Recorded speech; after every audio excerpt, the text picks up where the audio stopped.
এখানে বিরকেট মাছের কান নিলাম, গলা নিলাম, সাথে অনেকগুলাই কান। এখানে লাউ শাক নিলাম একটুখানি, কান দিয়ে রান্না করব। এখানে মাসকলাইয়ের ডাল নিলাম, এখানে ডিম নিলাম, ডিম দিয়ে মাসকলাইয়ের ডাল রান্না করব। এখানে লাল শাক কেটে নিলাম, লাল শাক ভাজি করব। ভাত বসিয়ে দিলাম। এই যে রান্না জোগাড় করে নিলাম, এখন মাছ রান্নাটা বসিয়ে দিব আগে। আসসালামু আলাইকুম, সবাই কেমন আছেন? আলহামদুলিল্লাহ আমরা ভালো আছি। আজকে আবার নতুন একটা ভিডিও নিয়ে আসলাম। এই যে কড়াই বসিয়ে তেল দিয়ে দিলাম, এখানে এক করে মশলাগুলো দিয়ে দিব। মশলাগুলো দিয়ে ভালোভাবে কষিয়ে নিব। মশলা কষানো হয়ে গেছে, পানি দিয়ে দিলাম, পানি দিয়ে মাছগুলো দিয়ে দিলাম। এই কানগুলো দিয়ে একটু শাক রান্না করলে অনেক মজা লাগে খেতে।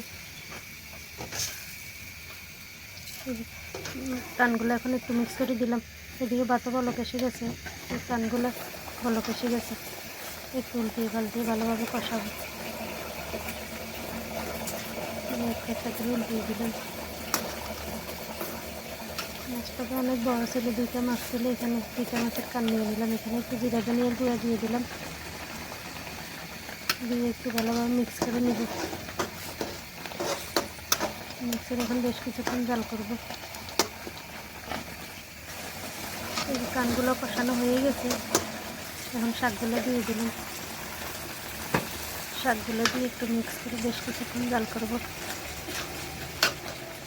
এই শাকগুলো একটু উল্টিয়ে পাল্টিয়ে দিব। এখন রান্না হতে বেশি সময় লাগবে না, কষানো হয়ে এসেছে। এখন অল্প করে একটু পানি দিব, বেশি পানি দেওয়া লাগবে না। এই যে মাছগুলো আবার উল্টিয়ে দিলাম, যাতে ভিতরে মশলা ঢোকে। এই যে কষানো হয়ে গেছে, এখন অল্প করে পানি দিব। পানি দিয়ে একটু মিক্স করে নিলাম, কিছুক্ষণ জাল করে নামিয়ে নিব।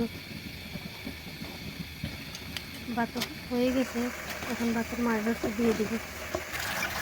ডাল বসিয়ে দিলাম সব মশলা দিয়ে। এদিকে মাছটাও হয়ে গেছে, নামিয়ে নেব। অনেক সুন্দর হয়েছে। মাছ রান্নাও রেডি। বেশি ঝোল রাখবো না, একটু মাখা মাখা রাখবো। নামিয়ে নেব। এখন নামিয়ে নিলাম মাছটা। এখন শাক ভাজিটা বসিয়ে দিব। শাকটা আগে সিদ্ধ করে নিব।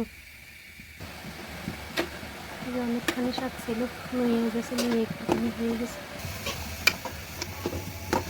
এদিকে ডালও বলক এসে গেছে। এখন ডিম দিয়ে দিব। শাকের মধ্যে দিয়ে দিলাম লবণ, কাঁচামরিচ, এগুলো দিয়ে একটু মিক্স করে এখন আবার বেশ কিছুক্ষণ সিদ্ধ করে নিব। পানিটা শুকিয়ে নেব। অনেকখানি পানি বের হয়ে গেছে, এগুলো শুকিয়ে নেব। ডালের মধ্যে ডিমটা দিয়ে দিলাম।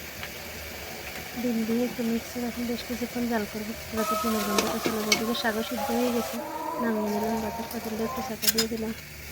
ডালও হয়ে গেছে, ধনিয়া পাতা দিয়ে নামিয়ে নেব। ডাল রান্না রেডি। ডাল নামিয়ে নিলাম। এখন ডালের মধ্যে বাগার দিয়ে দিব। কড়াই বসিয়ে তেল দিয়ে পেঁয়াজ দিয়ে দিলাম। পেঁয়াজগুলো একটু বেরেস্তা করে ডালের মধ্যে দিয়ে দিব। দিয়ে দিলাম ডালে। ডাল রান্না রেডি। এখন ওই কড়াই বসিয়ে শাক ভাজি করে নেব। পেঁয়াজ রসুন দিয়ে, এই যে পেঁয়াজ রসুনগুলো একটু ভেজে শাকগুলো দিয়ে দিব। শাক দিয়ে এখন একটু ভালোভাবে মিক্স করে নেব। এই যে মিক্স করা হয়ে গেছে, শাক ভাজিও রেডি। একটু জাল করে নামিয়ে নেব। শাক ভাজিও হয়ে গেছে, নামিয়ে নিলাম শাক ভাজি। এই ছিল আজকের রান্না। রান্না কমপ্লিট। এখন কাজকর্ম সেরে খাওয়া দাওয়া করবো। আজকে পর্যন্তই।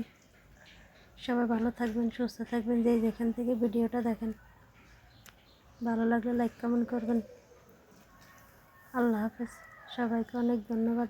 আসসালামু আলাইকুম।